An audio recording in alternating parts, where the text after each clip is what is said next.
Morning, Steve here in Chicago. We've got the USDA November crop report. As always, the USDA has a few surprises for the marketplace. The number one surprise is they raised the corn crop here in the United States. We're now looking at a 15.2 billion bushel corn crop and a yield of 175.3. The yield before was 173.4. So this is kind of in line with some late reports as the harvest progressed and got to the end. The yields were getting better. They also raised the soybean crop to 4.36 billion bushels, a yield of 52.5 versus 51.5, and that's pretty much in line with what people thought. As far as U.S. ending stocks, corn is now 2.4 billion bushels, up 80 million bushels.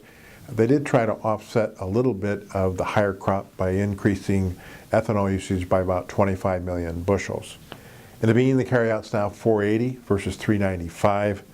They did lower the crush 10 million bushels as expected, but they raised exports another 25 million bushels. The 480 carryout is a bearish number if we have good South American weather. For wheat, carryout's 1143 versus 1138. They lowered food usage about 5 million bushels. Globally, they didn't really make a lot of changes as far as crop production is concerned in wheat and soybeans in South America. But they did raise the wheat carryout by about 1 million tons, the corn carryout by about 2 million tons, and the bean carryout a large 4 million tons. So we've got a lot of beans in the world, and we have to try to figure out what's more important, the demand or the supply.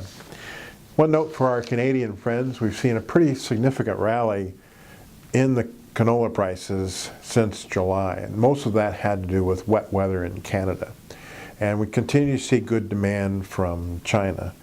Right now, we've taken some of those prices back over the last 2 weeks because of drier weather in Canada. So it looks like we've got a window for another week to get the harvest completed. So we'll see what impact this lower supply has on long-term canola prices. But right now, we've kind of backed off from the prices that we saw about a week ago. As always, these are my thoughts, not those of ADM or ADM Investor Services, and have a safe and profitable trading day.